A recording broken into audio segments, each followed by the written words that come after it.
Subtle skills, big results. Welcome to the Ninja Selling Podcast. Welcome back, ladies and gentlemen, to the Ninja Selling Podcast. Garrett and Matt, as always, are here with you. And if you are new to this podcast, if somebody referred you to this and you're like, hey, this is cool, what is ninja selling? And if you're like, hey, this is not cool, that's okay too. There are other podcasts out there, but if you are curious about ninja selling and what this is all about, head over to ninjaselling.com. You can learn about the training that's done, the coaching that we do, where Garrett and I spend most of our time. And you can also go on Amazon and just buy the Ninja Selling book that Larry Kendall wrote and get the complete system right there. It's a great way to start learning that stuff. Now, if you want to surround yourself with people who are listening to the podcast, learning Ninja, applying Ninja, head over to Facebook and join our Facebook group, The Ninja Selling Podcast. Just search for it. You'll find it. It's got over 11,500 people in there, so it's hard to miss. Fastest growing community in the universe, as I like to say, because it's true. Facts, 99% of statistics are true. So anyway. Now you're going down a black hole. Yeah, now I'm losing it. But welcome, everybody. It's great for you to be here. Garrett, good morning to you, sir. Good morning. Good morning, sir. How are you? I'm great, man. I'm great. Feeling good. Sun shining. It's a little chilly. Kind of like the last little bit of winter before we move into warmer times.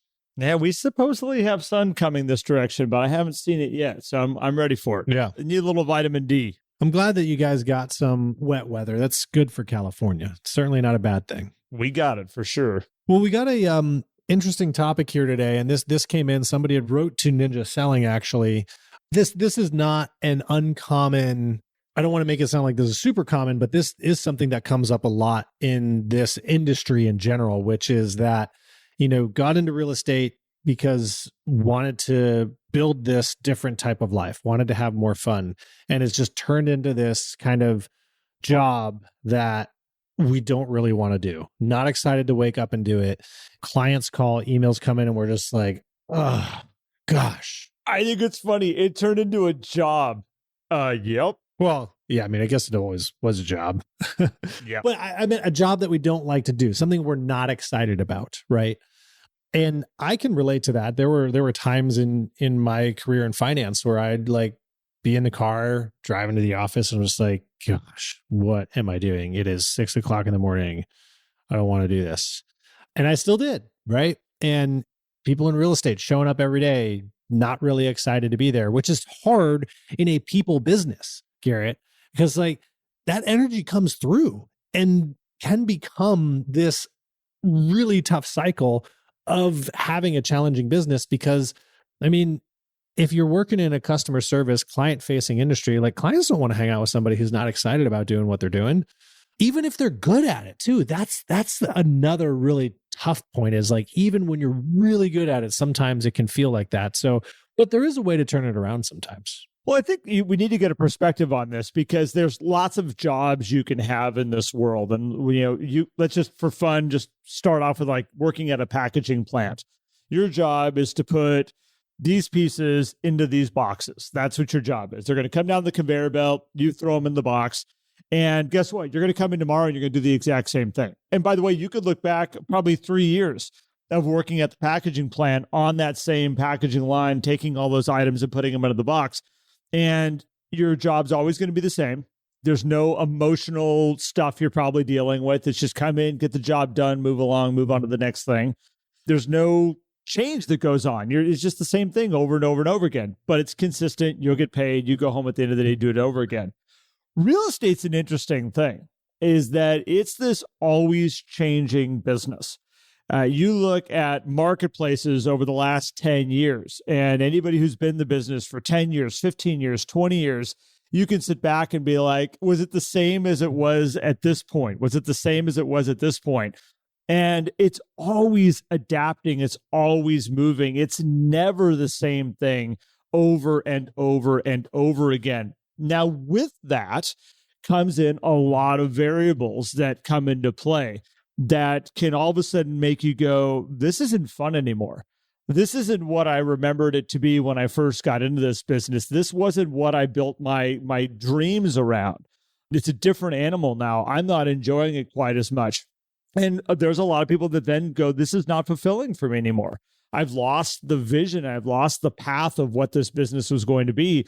And they start going, well, maybe I need to go and bounce out and go to a different career, find something new that fulfills me even more.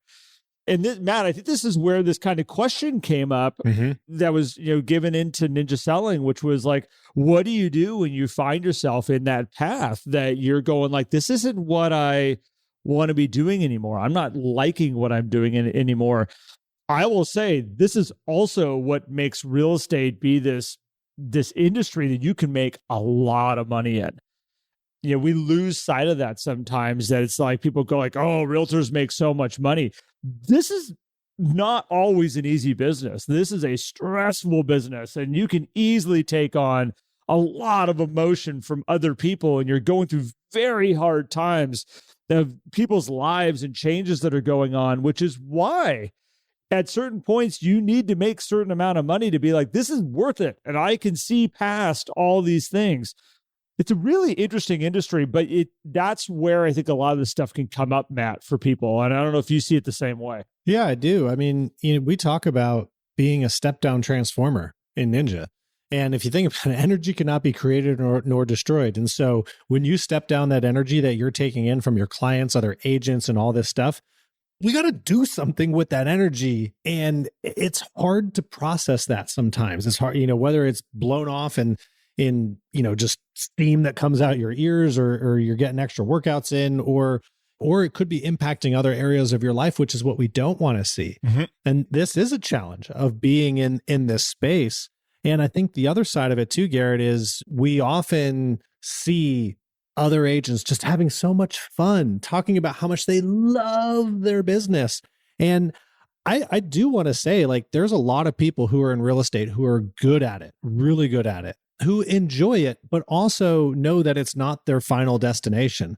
Like, it is a means for providing cash flow. They do still make sure that they're putting in more value than they're taking in payment and all those things, but they have bigger goals of what they want to do beyond real estate. But because they have that vision and that why, it also helps them then do this job at a really good way without feeling unfulfilled in a way, right?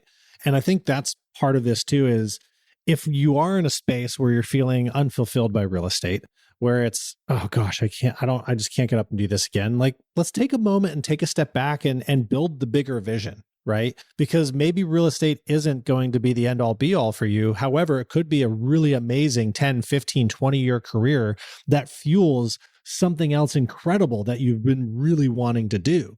And another job may not be able to do that. It might be easier to do another job, but it may not be able to help you reach some other goal. And so, Garrett, those are some other things I see with this. And I know there's no easy answer here.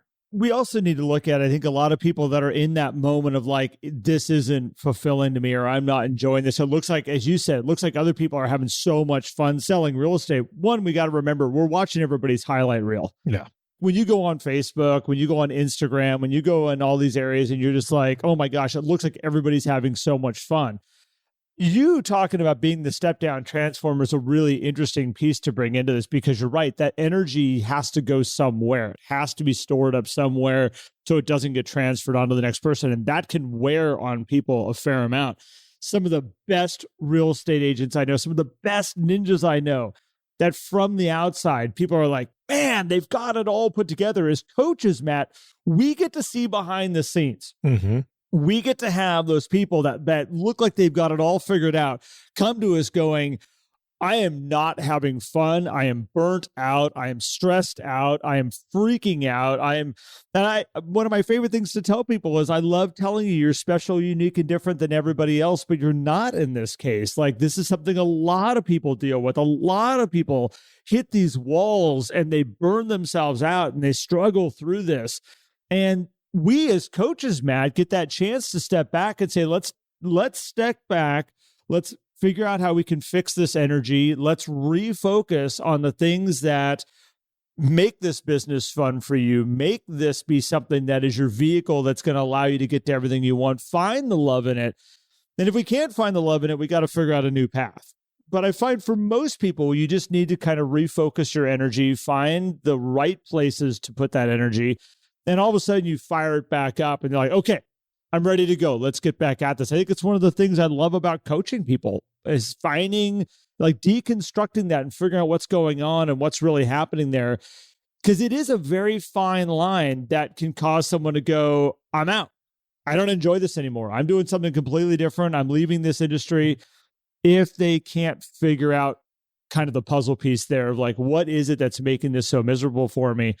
A lot of it, and this is where I started this off, is when there is this change happening all the time, when year to year, it's a completely different business you're doing. Some people thrive in that environment because it's always a different game. We're always trying to learning and adjusting and growing.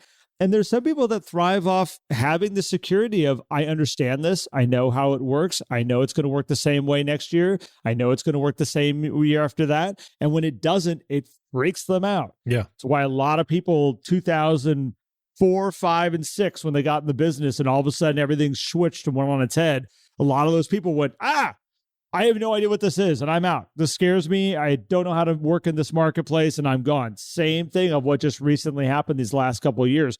Totally different markets, totally different situation, but same type of run of like easy business, put homes on the market. They turn around and sell with multiple offers. What do you mean we didn't get multiple offers?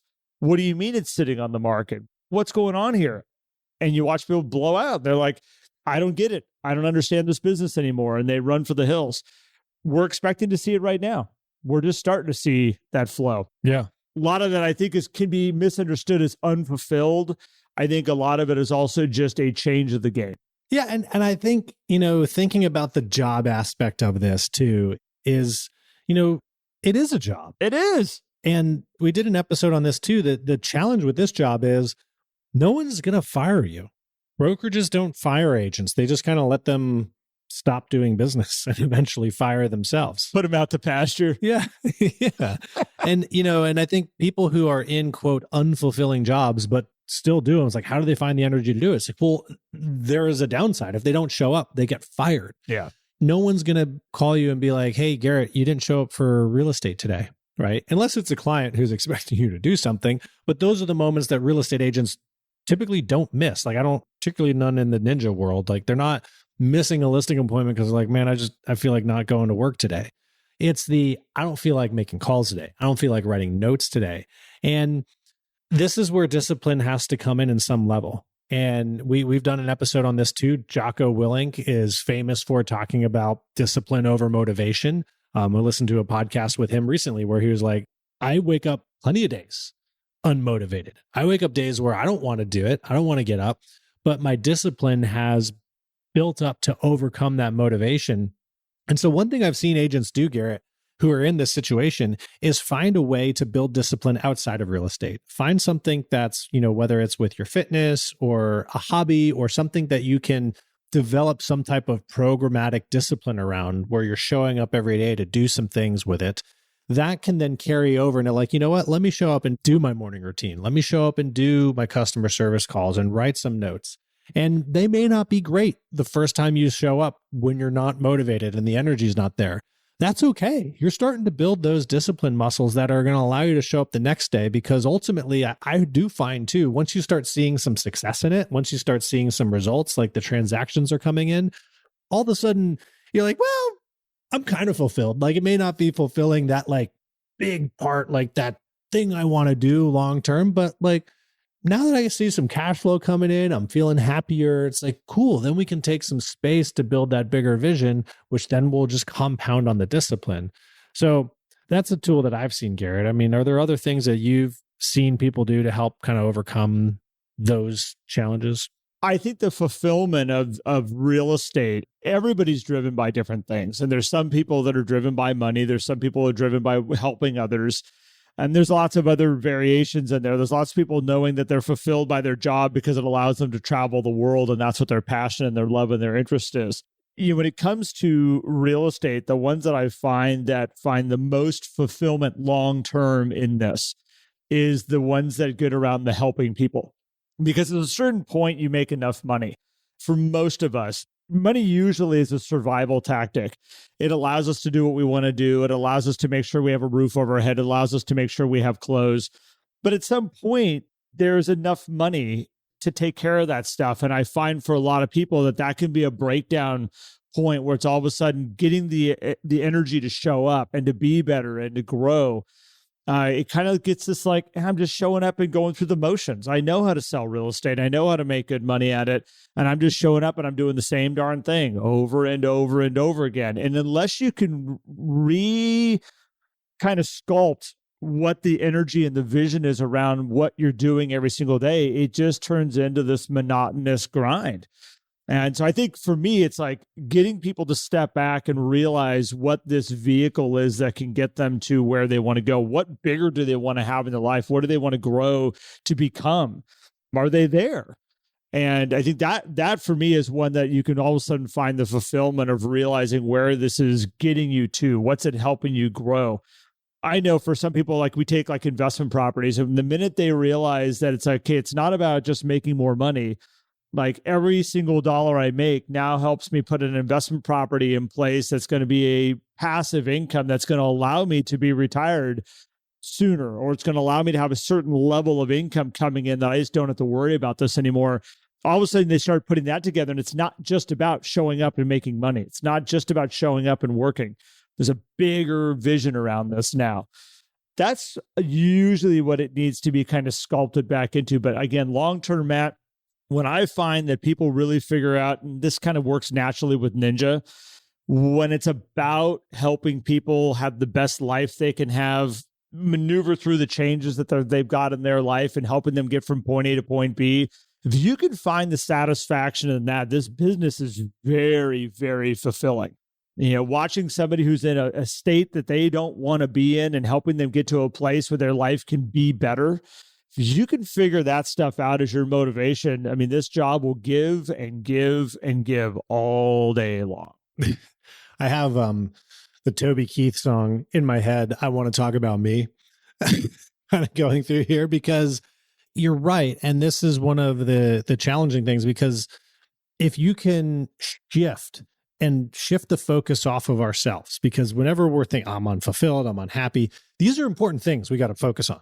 Don't get me wrong. These are very, very important, and I don't want to look over them. However, if temporarily we can just say, hey, how do I just shift my focus to the other people and the opportunity to serve and the opportunity to create wealth for my family, the opportunity to create an exit strategy for myself that will allow me to show up better for the other people around me. If we can shift that focus, because I think the other part of this is that feeling of unfulfilling, lack of motivation is probably going to come up somewhere else too. It's probably going to come up in another job. It's probably going to come up in a different type of career, a different industry. Use the opportunity now to build the tools for yourself to handle that. It's hard. And if you need more help, I will encourage people, like find help. Find somebody you can talk to and confide in to really work through some things, because that's also very important. We want to be strong mentally and physically in this industry, because your health is extremely important. And this is an aspect of that. But shifting that focus, Garrett, as you said, to like, let me think about other people. And it's not I'm just going to buckle down and grind for, a few years. However, that's part of it. Right? There is an element of showing up and doing the work. But when I say grind, I'm not talking about, you don't have to go in and put in 16-hour days and all that kind of stuff. That's the beauty of you finding Ninja. I mean, there's a system that works, that has the off-ramp for you. As Larry said, right? One of the hardest things in building the group was convincing a bunch of millionaires to show up for work. Yep. Because the system works. Well, Matt, you made an interesting point here also about like, if you're unfulfilled in this job, going and working in another job, you're probably going to carry that with you. That is usually a focus situation going on about, am I focusing on the things I don't like about what's currently going on in this world right now? Or am I focusing on the things that I do like that's going on in this world right now? And you can very easily, well, one of our favorite sayings, what you focus on expands. You can watch it happen in relationships where you're in a relationship with somebody and all of a sudden all we're focusing on is the things that are pissing us off about this person, all the things that annoy us. And you focus on it, you focus on it, you focus on it. You're like, I hate this person. And it's like all of a sudden it's like, but what do you like about the person? What intrigues you about them? What are the things that make, you get great energy off that person around? It's funny. It's amazing what you can find when you change your focus on it. So in your business, it's very easy to have a bad transaction and go, I don't think I like this business. Mm-hmm. And I've watched people that are really good realtors have one sideways transaction and they're like, I don't think this is the industry for me anymore. And it's like, wait, hold on. What are you choosing to focus on right now? Let's take a step back. And this is where I think coaching, Matt, it's why I've done this for, coming up on almost crazy amount of time, 18, 20 years, roundabout. It's an interesting thing when you watch and go like, well, of course you're not enjoying this because you're focusing on all these things of it. What do you like about this business? And you rechannel that energy in this different direction. Real estate, I think, is actually one of the most fulfilling jobs and industries that you can be in. The things and the gifts that we're able to give to people are, I don't know if you can find that in most industries. The level and the depth you get to get into the nuts and bolts of people's lives and helping them fulfill their dreams. Like, we are in this incredible spot here that if you are finding this unfulfilling, probably focusing on the wrong aspects of what this business is able to deliver. Mm-hmm. Yeah. That's the way I look at it. And I'll leave everybody with one other thing, which is, we haven't touched on this, but gratitude is a big part of this too. And I think if you lean into gratitude, you'll be able to detach from the negative. You'll be able to recenter yourself on what you're grateful for in this moment, even though that's not complacency. It may not be what you want right now, long term, but it's like, hey, I can be grateful for this. I can be grateful for the opportunity to be a real estate agent right now in a time where people need trusted advisors. I can be grateful for, being in an industry that by default of appreciation, average income goes up. Mm-hmm. You can be grateful for a lot of things. And then that's going to lead you down the path, whatever that path might be for you long term, whether it is a long career in real estate or a short stint to bridge the gap until you find the dream job or the dream career. But leaning into that and using this as a vehicle to get you to where you want to be can be such an incredible thing. So I would lean into some gratitude as well. I think that's always helpful. Well, I like this topic, Matt. This is an interesting one because, again, and this is the reason I started this off by all the different phases that you go through in real estate. This is a unique job. It's always changing, always adapting, always evolving. And again, if you focus on the right stuff, can be incredibly fulfilling. So, Matt, I appreciate you bringing this topic up. And I know this came out of an email, I believe, that was sent to Ninja a little while back. And so I'm really, whoever wrote it, you might know the name of it, who sent it in, but thank you so much for sending that our way. This was a great topic for us to kick down the road. And if you want to learn more about what we're doing here, go check out ninjaselling.com. You can also check us out on our Facebook group, which is the Ninja Selling Podcast. Just search that in your search bar under Facebook. And if you want to learn more about our coaching program and what we're doing there, come check us out. We've got a lot of great coaches. The topic that we talked about today is one that I know our coaches at some point in time go down with almost everybody that they're working with and talking them off the ledge, trying to refocus your energy, focus on the right stuff. This is very common. So, thanks for spending time with us today. Matt, thanks for hanging out with me also. Yeah, thank you, Garrett. And thank you, everybody, for tuning in. And have an amazing day. Grateful for y'all, and we'll catch you on the next one. If you enjoyed today's episode and would like more, visit us at theninjasellingpodcast.com. There you will also find links for more information about ninja selling and coaching. Have an incredible day.